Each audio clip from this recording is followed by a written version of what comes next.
Hi, this is Roger, thanks for dropping by. Sunday chat today. In a packed video we will have some news and views, although we're cutting down on the views. You know what they are, so you don't need to hear them again.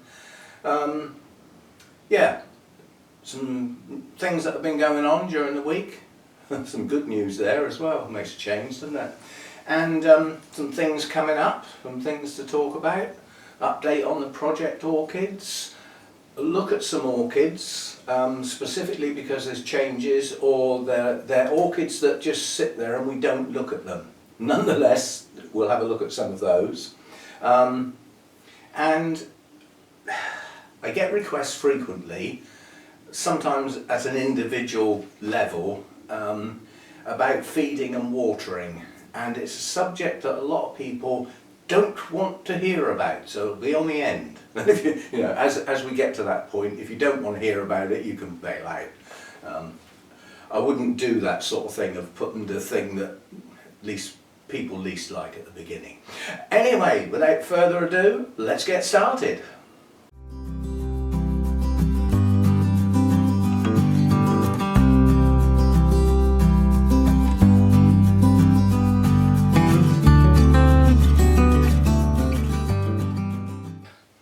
Okay, news and views and stuff then. I spent over 4 hours during the past week, not all at once, in sort of 15-20 minute chunks, on hold, listening to the most abysmal piece of music, you know, while you're on the phone, you know. Your call is important to us, we'll be with you as soon as you can. Trying to talk to the probate office. In addition to that, I had their web page open, which has chat to a consultant, web chat. All our consultants are busy. We'll be with you as soon as we can. So for 3 days I persevered, and eventually it came up with an advisor is available. Grab. So I managed to get hold of an advisor via the web chat and explained the situation, that they lost, you know, my original documents, which included the original will. I had filled in the form that they requested, put in a copy of the will, blah blah blah, sent it off recorded delivery, and I'd like an update on progress, please. Be with you shortly, just checking a few things. Well, shortly was like 3 or 4 minutes later, but there's a case there of, you know, progress, but the lady probably had to read it all to make sure, you know, whatever, and then do some actual checks. Anyway, the message finally came back and said that your documents were received on the 23rd of February, uploaded onto your case and passed to our specialist team on that day. And you should hear from us within the next couple of weeks. Well, one of those weeks they've already had. You know, we're into the second one. So I'm hoping to hear from probate relatively soon. But there's a horrible little thing on their website that says you won't be able to get an update or hear from us for 8 weeks. Well, I presume that's 8 weeks from the start. If we need further information and documents from you, it could take another 8 weeks. It's outrageous, isn't it? Talk about not fit for purpose. But it looks like there is some progress. They've got the documents and they haven't asked for anything else. Which, if I'm getting some sort of priority service, they should have looked through it and thought, well, that's no flipping good, he hasn't sent this, we'll, you know. And they haven't done that, so I assume they've got what they need. Everything crossed. So that's that. And obviously once that's done, I can finalise Mum's estate by dealing with the shares that she's got that I can't do without a probate document, and we can exchange contracts on the house and go to completion and get that out of the way, and that's everything done. A sigh of relief. It just seems to go on and on. I was warned by many people, oh, that'll take at least 6 months. Yeah, well, it has. If you think about it, we put the house on the market in October and sold it straight away. You know, the viewings were on Saturday morning, we'd sold it by Saturday lunchtime. So in October, well, it's March now, do the maths. So 6 months, yeah, it shouldn't have done. Shouldn't have taken that long. Inheritance tax was done relatively quickly. which meant that I could then apply for probate, and if they hadn't lost the documents and had told me that they hadn't received the documents rather than just sitting there thumb twiddling, this stage could have been done a lot quicker. Anyway, that's that. It's progressing, or it sounds like it is. At least they haven't lost this lot of documents.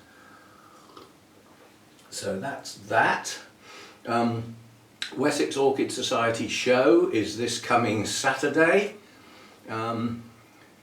Unfortunately, as treasurer at the Wessex show, to a great extent it means I'm stuck on the door for a fair bit of the day. I will get breaks. Well, let's put it this way, I'm taking breaks, I'm not sitting there all flipping day. Now, the previous treasurer may turn up, and he actually loves doing the door. He likes doing the meet and greet and all that sort of stuff, and filling in the income in the various categories. He actually likes doing that. Do I like doing that? Does it look like I like doing that? Nonetheless, I took on the role on the grounds that you have to have a treasurer, basically, and we didn't have one. So somebody had to do it, and I thought, well, I'll give it a go. It's only filling in blinking spreadsheets that add up, do the adding up for you, you know, and then doing a year-end report for the AGM, which is based on the spreadsheets. Not a big deal. But at the two shows, it does require the income that's handed over to be documented against the appropriate categories, not just thrown in a tin and added up at the end. We need to know what we took on the door, we need to know what the raffle took, we need to, people will pay subscriptions as they walk in the door to the show. I need that separated out, and they need a receipt, you know, so there is work to do. So we've got that coming up on Saturday, and then a couple of weeks after that we've got the RHS show in Wisley, and I have pre-ordered some of my plants, so there you go. You already know that there will be an unwrapping, unbagging, unboxing video when I get back. Not on the day though, because we're going on the Saturday and Hannah is down for that weekend, so you might have to wait till the Monday. Right, that's that. The Project Orchids, you had the what and the why, and I've recorded the first one. So the first 3 plants, group 1, the video's done, it's sat there on YouTube as private. I was going to load it yesterday evening, because you'd already had one in the morning. Sometimes I just don't think ahead, do I? A bit of sunshine, oh, let's do a video and post it. Well, there's now a video there. If I post another one, that's 2 in a day. And I have to back up sometimes and think about you good people. There's only so many hours in the day, and all your spare hours are not devoted to watching Roger's orchids. A bit of it, maybe, but not all of it. So posting too many videos is not a good idea, because people will have to start being picky. Well, I've got half an hour now. While I have my coffee and my biscuits, I'll watch a video. What have we got? Oh, there's 3 that I haven't seen yet, and one of them's nearly an hour long. Well, I ain't got time to watch that. You see what I mean? I'm going to have to start thinking about these things. So, rather than just do it and post it and forget it sort of thing. So, a little bit of thought there for you good people who watch the videos. That's the point at which I want to say thanks for those who do the buy me a coffee thing. And just because it's got the word coffee in it, a donation to the channel doesn't have to be just that. I've now got money put to one side for a particular bush to go in the garden to attract the butterflies in, which will be done because it was asked for. So, you know, somebody could donate some money and say, you're only to use this to buy this particular orchid. You know, we might have to wait 5 years till it becomes available in the UK, don't forget, we are restricted. But you see what I mean, that can be used for other things. Thanks to the Patreons, my patrons that actually do a monthly contribution. It's gratefully received. As I said, my until the money comes through for the house and everything, I'm on dodgy ground here because my outgoings are a lot more than my income.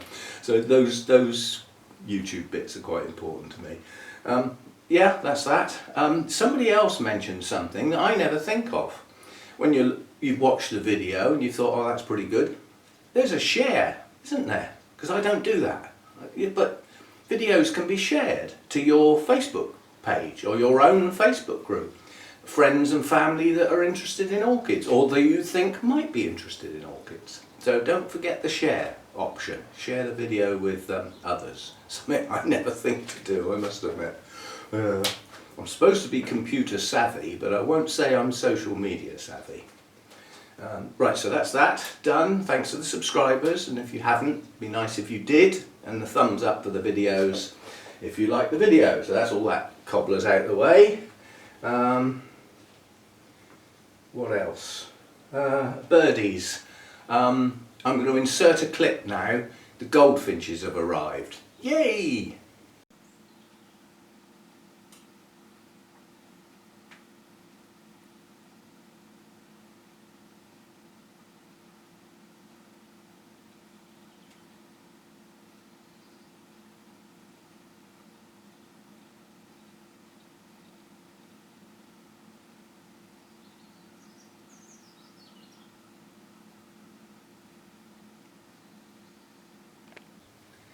Okay, just a quick I just managed to get that camera was poking through a hole sort of between the chair, the computer, through the door, underneath something, and was maximum zoom. But I think it's relatively sharp.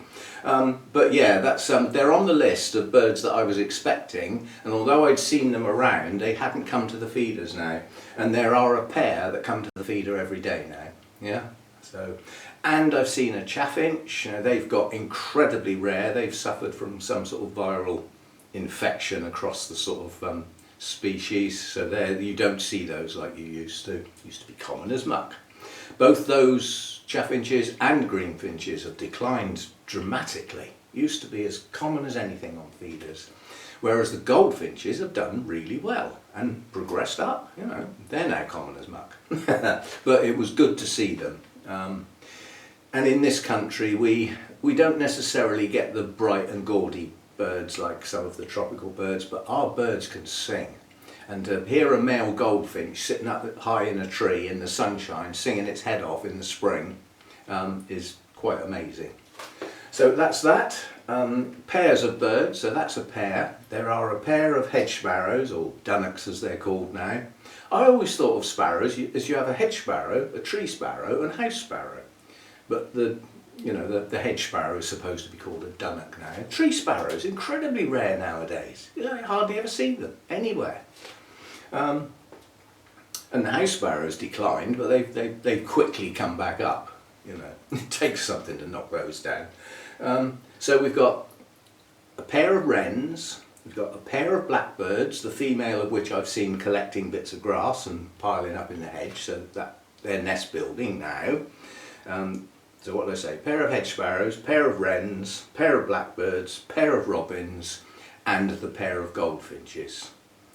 Any of which could nest in or around the garden, which means they'll be probably using the feeder quite frequently once they're feeding their own young. So birdies is doing well, and it's still a really nice thing to have going on out of the corner of my eye when I'm busy on the computer stuff, which is not all YouTube. I do have quite a bit of other stuff to do. So that's that. Okay, sorry about that. That was a bit amateurish. I got all the clips off of the camera back on the computer and realised I hadn't looked at any plants. So this is the looking at the plants bit, and I'll tuck it in and the join will show. Tough. Right, first of all of the blooms on the Zygo Louisendorf have opened very quickly together.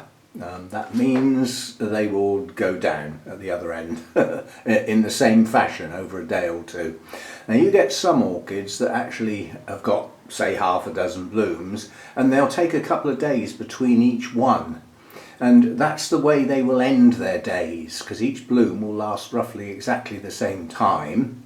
And therefore if they last 20 days, then, you know, at 2-day intervals they will drop down. But these all opened in very quick succession, and they are looking good. That plant may go to the show on Saturday. Not made up my mind.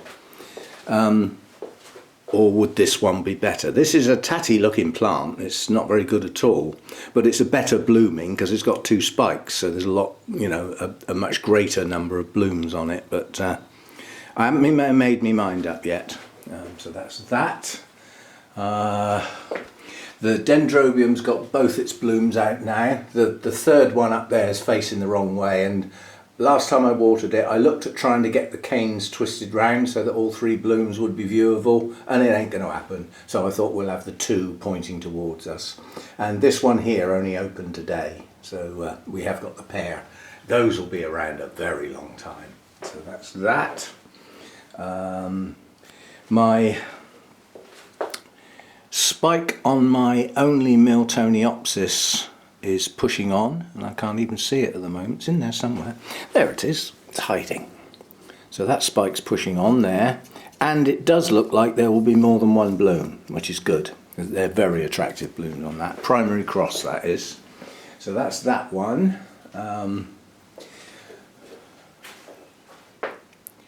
Spikes on Jenkinsii are pushing on.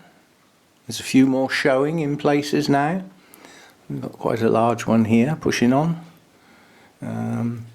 My Lindleyi, although I haven't had it anywhere near as long as Jenkinsii, does seem to bloom 2 or 3 weeks later in the year. Whether that's going to be consistent over the years, I don't really know. I really don't know. And the other one I wanted to show that just keeps getting forgotten is my little Orangus. This is Fasciosa. The buds are pushing along nicely. And look at the length of those spurs. Those are the nectar spurs.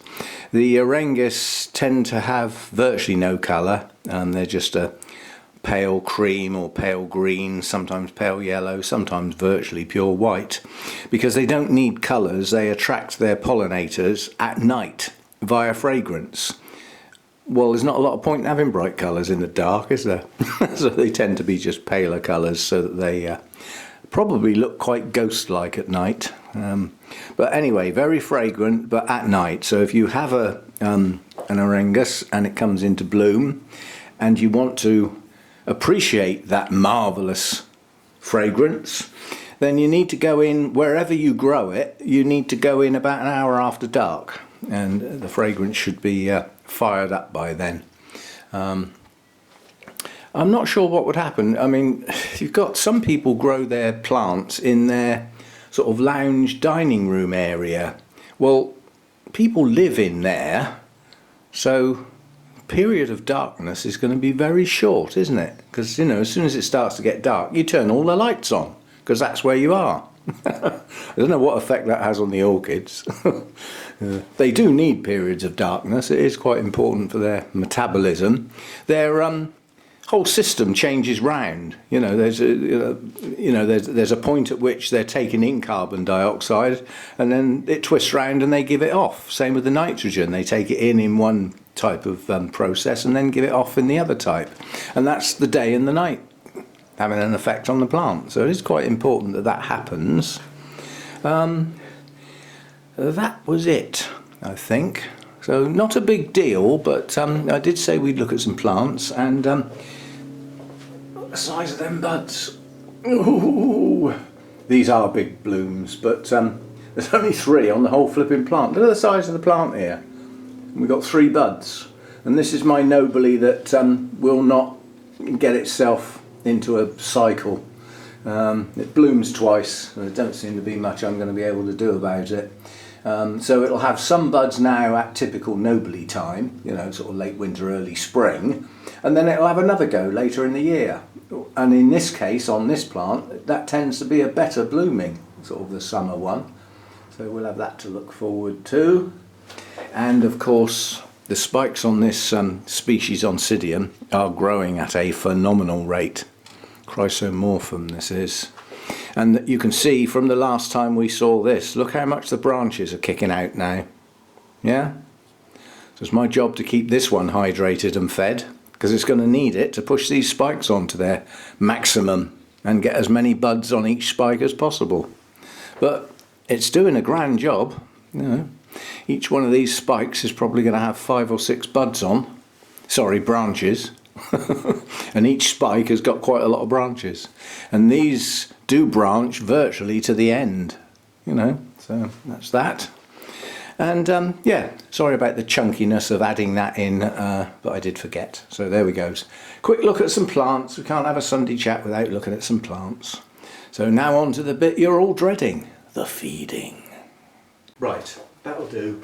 Feed. So all of you who don't want to hear about it, I'm not necessarily going into exact measurements and cobblers like that. That's an individual thing, and I wouldn't recommend that to anyone.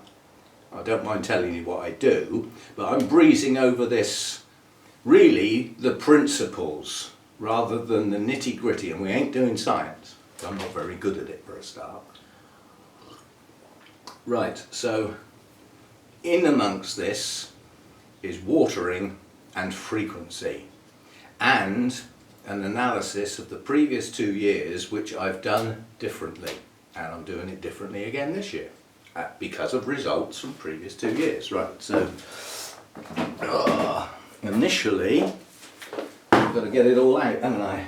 Let's see if I can find it all, of course. Now lots of this stuff don't get used very often at all, but I've got it and it does get used on occasions.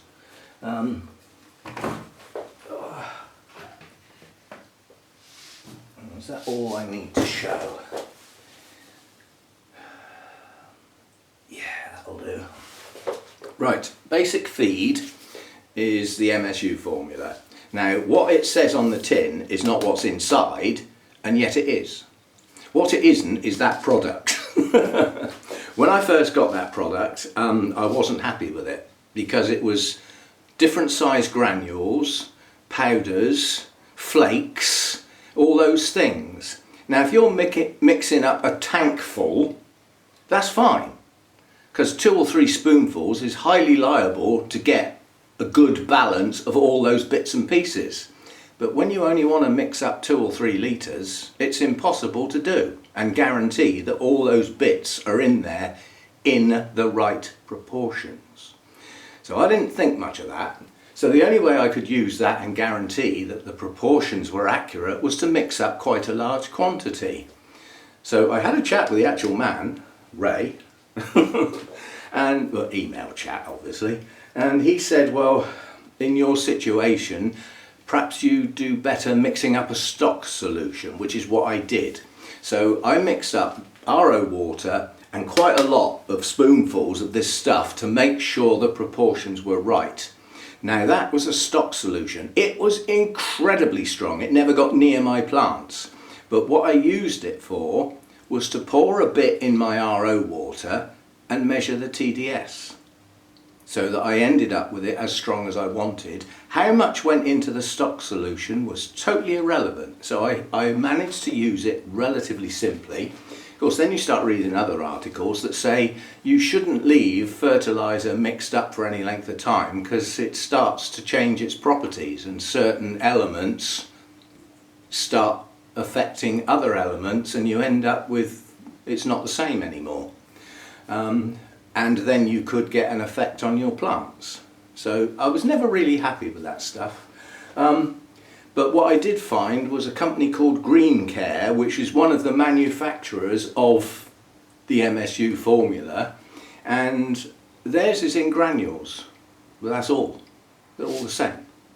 Yeah. So I was well pleased with that. Now I brought that over from the States. I bought it and then paid the same amount to get it sent over.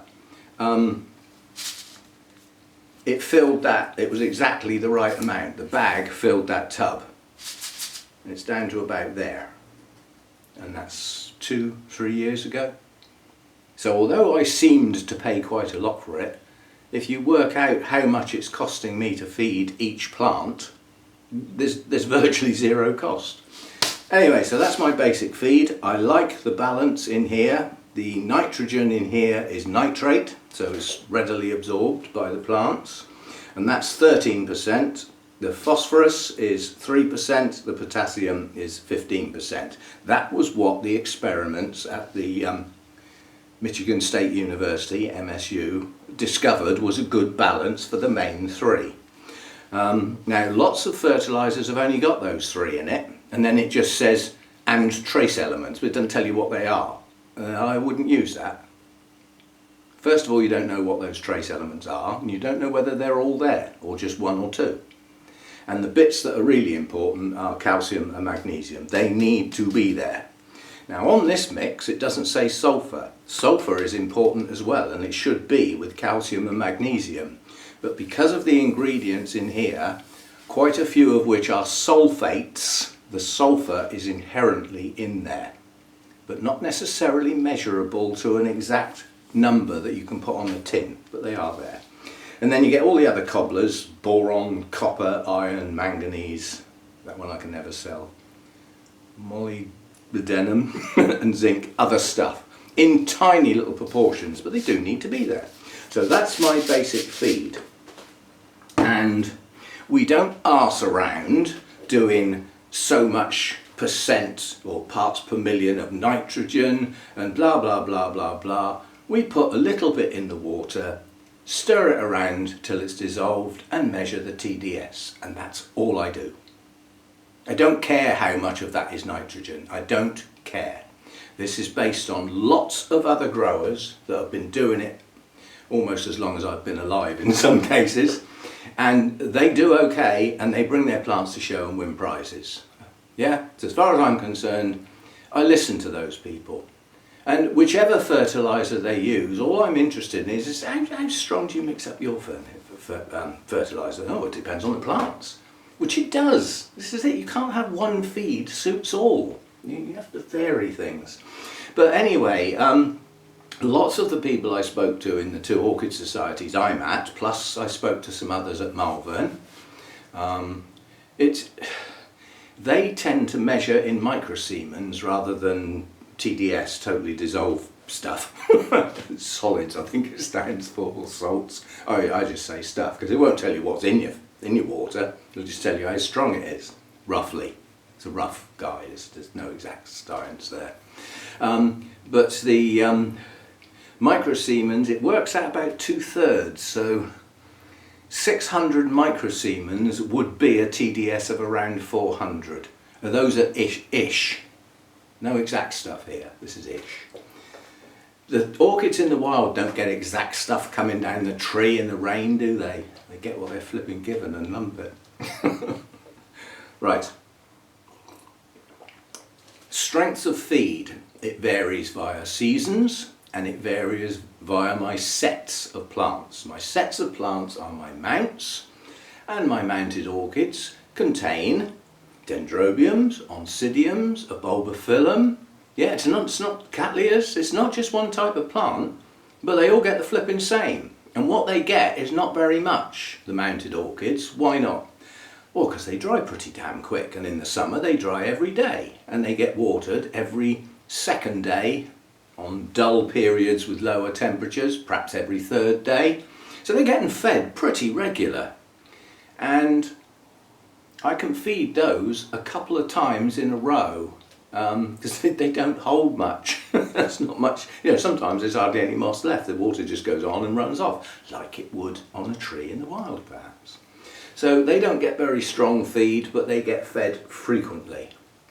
That's set number 1. Then we've got what I call my cooler, shadier set.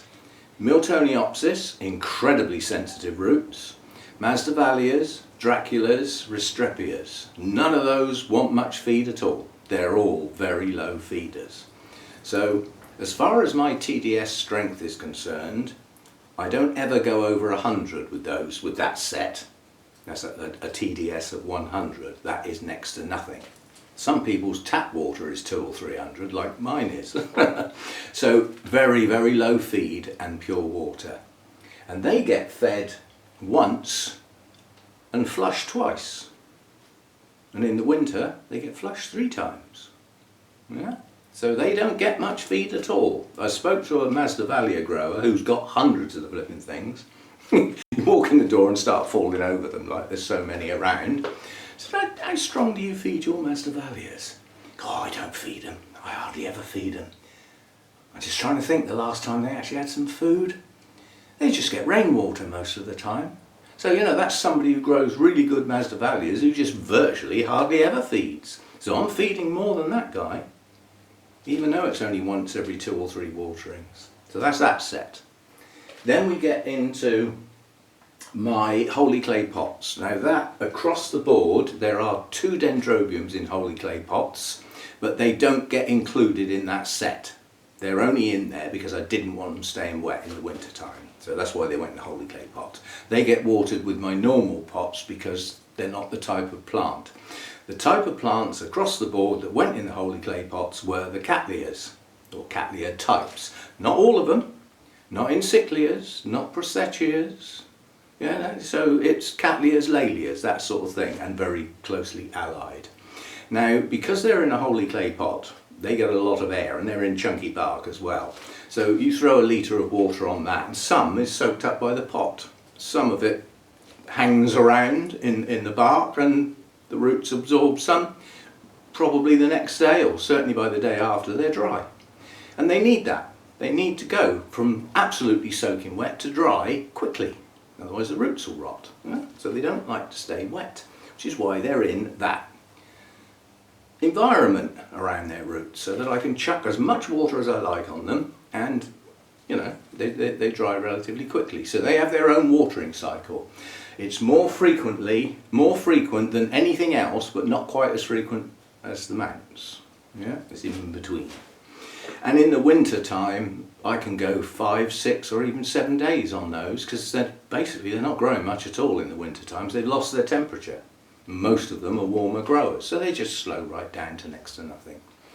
And quite a few of the Cattleya types will have a period when they aren't growing at all, and they do not want soggy roots during those periods. You've really got to watch that, and that's at plant level. Yeah, you know, because Cattleyas are like, you know, they mature a growth, bloom the head off, or some of them don't bloom straight away, some of them you've got to wait. So it's matured its growth, it's finished growing the flush of roots, and now it's doing absolutely nothing, waiting to bloom.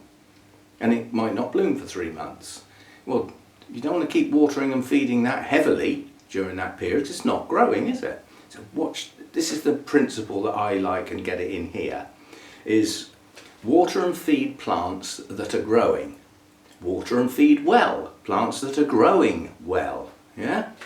Plants that are not growing much at all, don't water and feed too much. Plants that are not growing at all, keep it right down.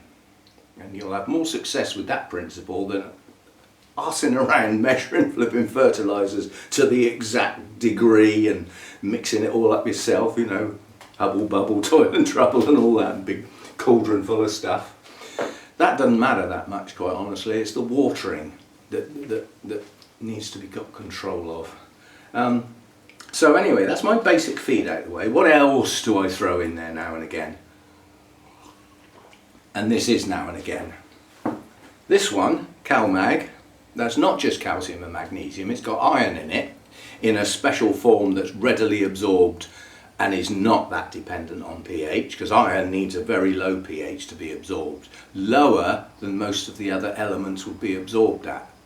So you're going to feed your iron in separately, yeah? So you end up keeping your pH at a range that does most of your elements. You could be excluding some, or not letting enough of them in to make the balance right, yeah?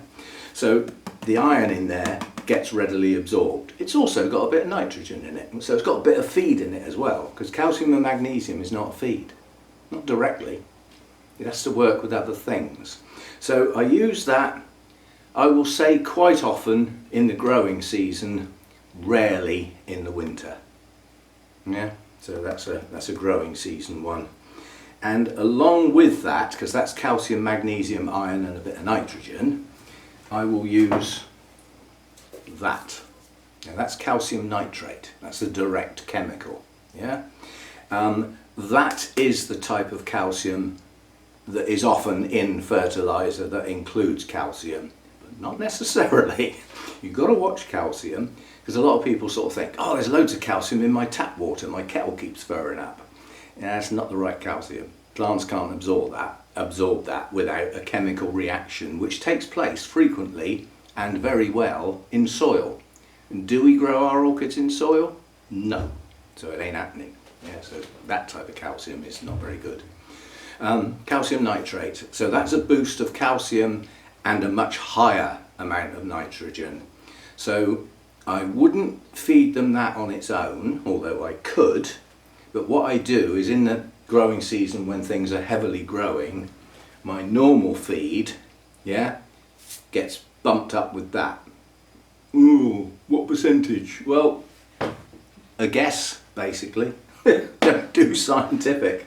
Let's say I was watering my mounts and they're busily growing in the growing season, putting out new canes and new bulbs and stuff. I'd probably be feeding them a TDS of about 200, 250. As I said, they get frequent feeding, so you know, that 200, 250. Well, if I was going to add the calcium nitrate in, I'd reduce that down a bit. So I'd probably come down to about 150, 180 perhaps, and then I'd chuck some of that calcium nitrate in to bump the TDS value up by somewhere between 30 and 50.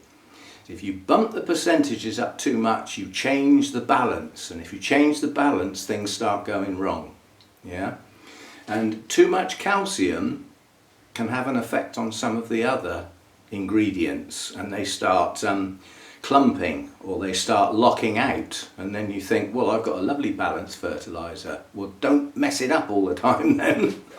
So I do add some of that in the heavy growing season, because it's going to use that nitrogen. Nitrogen is the main element for substantial growth, yeah? But if you just have nitrogen on its own without the backup of the calcium, it'll be weak growth. It'll be, you know, the leaves will go up, they'll grow really big and strong and then fold over, because they haven't got the substance in them, they haven't got that rigidity. So the calcium is the cell structures, basically, that helps hold it up. That's what holds the trees up in the air, basically. Well, as well as other things. So that's that. And then the other thing I've got is this. That is Epsom salts, or magnesium sulfate I prefer to call it, because Epsom salts can be like the stuff you chuck in your bath with lots of fragrance and pretty smells and stuff. That's not for your orchids, even though it's called Epsom salts. So I like to call it magnesium sulfate, and the chemical formula's on there as well. I don't know how much of that to use. All I know is that too much magnesium in with other stuff can upset the balance and alter the effect of some of the other elements. A lot of people will apply magnesium sulfate, Epsom salts, as like a medicine to their plants. If their plants are looking a bit pale, for instance, it may be, well, first of all, there's a reason why they're pale. It'd be better to find out what that is than try and cure it, because it'll only come back again if you don't find the source. And a lot of that will be that photosynthesis is not happening as well as it should, because that's what gives them the green, yeah? And if it's not happening as well as it should, there's a reason. And the reason will often be, if you look these things up and find out which of these elements in your fertiliser contribute substantially to making photosynthesis work, you might find that one or more you haven't got enough of, yeah? And often that one will be the magnesium. Because again, a lot of people think, well, it's in my tap water. You know, there might not be much of it there. And it could vary from season to season in tap water, you know. So I do use a bit of that now and again.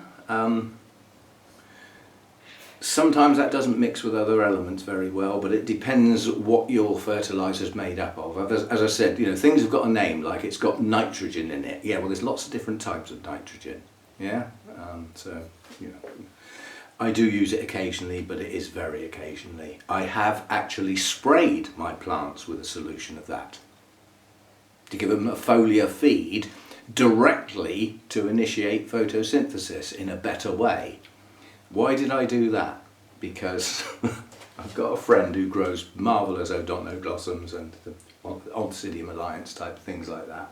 And he watched one of my videos looking at some of my plants, and he just left a comment. Roger, your Oncidiums are getting too much light. And I hadn't noticed. I really had not noticed. They were all starting to go a bit pale. Now the reason they were going pale I could establish was that I'd altered how my shading was working. They were getting too much light. So it wasn't a fertiliser issue, it was a light issue. So first thing you do is sort out the problem. Well, that was easy enough to do. Another layer of shading on the heavy light side where the sun's the strongest. So that was easily done. I was trying to get away with less shading, it didn't work. Well, it didn't work for the Oncidium types anyway. And then that, applying that magnesium sulfate in a foliar feed form, was to kick the photosynthesis back off again like a medicine. You know, let's get a bit of green going on here, sort of thing. And the other thing I've got is that seaweed extract. Now, don't worry about the brand. There's lots of brands on the market. Don't start asking if this stuff is better than that stuff and I've used this and this. I don't care. It's seaweed extract. Which brand you use, I really don't give a monkeys. And I can't say any one is better than any other one. The last lot of stuff I had, I believe it went off. I had it years. Because it's got a bit of a niff to it. When you take the lid off, you stick your nose in and you think, oh, that's not very nice. Now this one really, it had gone. It absolutely stunk. And I hadn't used it for sort of 3 or 4 months. And I opened the lid and I thought, ooh, that's not going on my plant. That's going down the flipping drain. Well, actually, it went on the garden. But this is not a feed. Don't expect your plants to grow living off of that stuff. It hasn't got the feed in it. But what it has got is things that stimulate areas of the plant.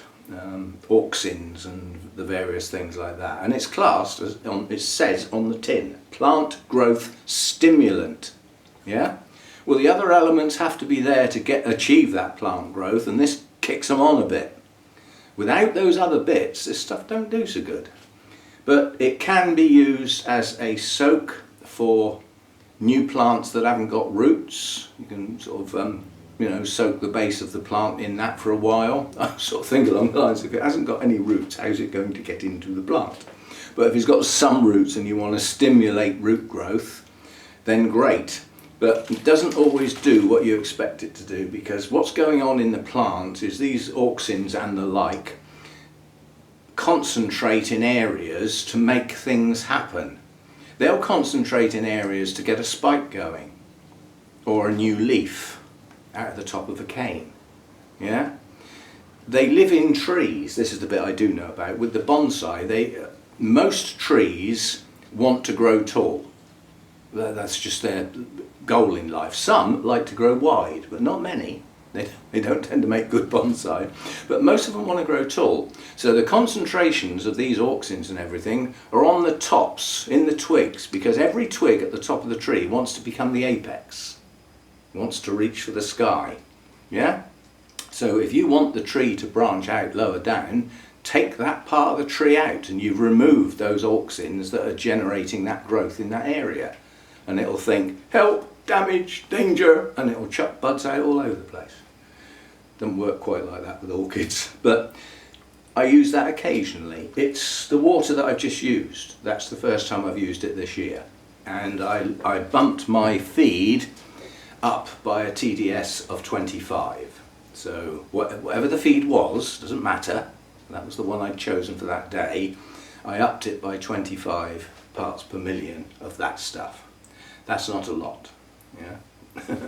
Again, you know, this is like 2 shovelfuls in 10 gallons. You know, I don't want 10 flipping gallons. These measurements are, first of all, we don't want gallons, not in this country. We'll have litres, thank you very much, but it's just measurements on fertilisers that are talking about gallons and not thinking about, they're thinking about nurseries. Well, what about us home growers? I've got 10 plants. A gallon of water for my orchids would last me a year.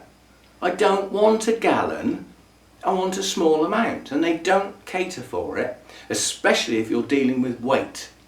Or teaspoons, you know, 3 teaspoons per gallon. Well, how much for a litre then? Sort of 1/3 of a teaspoon? It's just not right. You're better off trying to work out your, if in doubt, mix it up how they say and take a TDS reading. And then you can mix up much smaller amounts based on, add a little bit in, stir it round, make sure it's dissolved, check your TDS. Oh, not quite enough, put a bit more in. Too much, put some more water in. Not enough. And if you're messing about like that, don't. It doesn't need to be that accurate. So those are the things that I use. There isn't anything else. I do take charge of my pH to an extent. Again, I don't want a scientific instrument to tell me All I want to tell me is, am I up the higher end? Is it too high? Am I up the lower end? Is it too low? Because sometimes, like if I've added the CalMag in, that absorbs better at the higher end under most circumstances, and therefore if that's going to go in, it will be silly using a pH of say 5.7, 5.8. You've just wasted your time, haven't you? Yeah, you need to be up near the 6.3 to 6.5 or 6. How high do I ever let my pH go? 6.8 is the highest. And why do I let it go that high when it's recommended you should be 6.5 or lower? I'll tell you why. Because of the media in some of my pots. Yeah? That, apart from when it's brand shiny new, tends to be a little acidic as it starts to break down. Bearing in mind, media could take 2 years to break down. Well, it's a process. It doesn't suddenly go like that, it goes like that. Yeah? So it's gradually becoming a little more acidic, and as it gets older it'll hold the water a bit longer. Yeah? Which means when you flush it, do it properly. Yeah? So the reason I let the pH go a bit higher is for the type of media. Now, I used to have quite a lot of the zombie moss mixed in with my media. Well, I don't anymore. If I've got moss in my media, it's live moss. Yeah? Which doesn't tend to be as acidic because it's a living organism.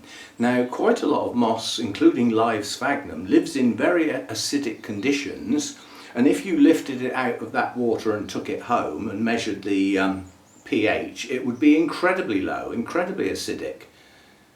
But if it didn't stay in that water and you put it in something that water could flow through and put it out in the rain, it would wash the acidity out of it. It's not the plant that's acidic, it's the environment it lives in. So anyway, so I do go up to 6.8. The reason being, when I pour that particular feed in those particular pots, the pH is going to drop progressively. It will get more acidic as time progresses. And the idea being that it doesn't get too acidic before it's dried out completely and it's going to get some new stuff chucked in. So that's that. Normally I'm aiming between 6.3, 6.5-ish. Yeah, I'll have to be exact. And occasionally I will do a low one, and that will be just the MSU fertiliser. I won't add anything in, and I'll go in at 6. I very rarely drop below 6. Because I use organic media, I know it's going to drop in the pot. But there are certain elements, some of those smaller ones, that are absorbed better at lower pHs, so it gives them a go, gives them a chance to get in there, sort of thing. So that's my watering and feeding. Frequencies, it varies from season to season and set to set. So I can't say what I'm doing in 1 week might not be what I'm doing a month later. So I can't say, you know, how often do you water your mounts? Well, it depends on the time of year, it depends on the temperatures. It's variable and it gets adjusted all the time, dependent on temperatures, day lengths. Don't forget that. If you only got 8 hours of daylight, there ain't a lot of growing going on. You know, even I stop growing in short days like that. But yeah, I mean, when we start heading up sort of 13, 14 hours and the rest, then the growing starts taking place. Well, if the growing's taking place, they'll use up the water more frequently, and they'll want more feed to keep that growing going. It's infinitely variable. There is no rule. I know some people have like a calendar. I don't, well, I do possess calendars, but they don't get anywhere near my plants. I do look out the window, look at my thermometers, look at my humidity, and just think, I don't need to water today. It's not warm enough, there's not much going on, and that lot had water yesterday. They won't have used that up for another 2 or 3 days. That's how I think. When did they last have some, and what's happened since then to affect whether they're heading towards dryness or not. So you don't get frequencies or how often or anything from me. Strengths in the full growing season, when everything's at it, the things that get fed the highest is the Vanda bucket, and what goes in there are the Rhinanthras and the 2 Vandas, but there's some other plants going to get chucked in there this year, so I'm bringing that feed level down a bit so that I can use that water for other plants. And those will be plants, mounts, that don't hydrate very well. They don't take that water in by pouring the water over it. They need a soak, and I'll start chucking those in the bucket as well. This year, I haven't done that before. Well, not with any frequency anyway. So that's my highest level of feed. My next level down is the holy clay pots. They get quite high feed in the growing season. And then sometimes I think, you know, it's the growing season, I've got quite a high feed here, and this plant's not growing at all. Well, I'm not doing a separate run for it, it'll get some, whether it wants it or not. I can't be bothered to keep coming down to plant level. The next lot down are the normal pots. They don't get as strong a feed, and they don't get watered as often because their media is designed to hold water a bit longer. And then last on the list is the cooler, shadier type. So Vanda bucket growing season again would be around 300 parts per million, maybe 350, something like that. That's about my highest level ever, you know. Coming down would be the Cattleyas. Now they might get fed at that level now and again, but it's likely to be a bit lower than that, sort of 250 to 300-ish. My normal pots, they'll get fed at around 200, something like that. My cooler, shadier sets, 100 parts per million maximum, and my mounts, I come in normally between 100 and 150. I might take it up to 180 with an additive. Yeah, so that's about the strength that I use, and we've already done frequencies. So if you're still there, I could hear that echoing around YouTube. Are you there? Are you there? Are you there? No, you've all gone, haven't you? It is a relatively boring subject. It's difficult to make it interesting, and I'm probably one of the worst people to tell you because I don't do things exactly, and I don't do things the same all the time, you know, so it varies considerably. So it's difficult to, you know, I could never give somebody a chart. Basically, I don't work like that. So there we go. Feeding and watering. And I said I personally would recommend, especially for newer people, get your head round that watering before worrying about the feed. Practically any food will do, just not much of it. Don't do a lot, you'll only burn the roots, or waste it, you know, you'll just waste it. And if you've got a high concentration of feed in your pot, it's going to build up over time. You know, it'll start getting into the media. If you've got a clay pot, it'll get into the pot. It's you know, you need to put feed in, and the plant needs to use it. Otherwise, it's wasted. You just want to pour it down the sink. So there we go. That'll do. I don't know how long that is. Far too long, I expect, but tough. It's the Sunday one, and that's another thing. See. I like to have some short ones and some long ones, and so do the people that have made a point of saying. And the long one that they seem to look, that most people have said they look forward to more than anything, is the Sunday one. Now that could be because of the day of the week it is, if you see what I mean. It could be because it is a Sunday. I don't know, but you will get short ones thrown in there, and you will get medium ones. I'd call a medium video around the 15 to 20 minute mark, and the longer ones are half an hour plus, heading up towards an hour in some cases. I don't think I've ever gone over an hour. I might have done once or twice, but it's a rare occurrence. So there we go. Thanks for dropping by. It's been good to have your company. I feel like you're there, even though you're not, because it's not posted yet. You haven't seen it yet, but that, you know, it's a community. We've always said that. So see you next time. Thanks for dropping by, and don't forget, tomorrow's video is the first of the Project Orchids proper Group 1 coming up Monday, and the other two, Groups 2 and 3, will probably be in the same week. And we've got everything in bloom on the 8th. On the 8th, with any luck, providing I don't forget. See you next time. Bye for now.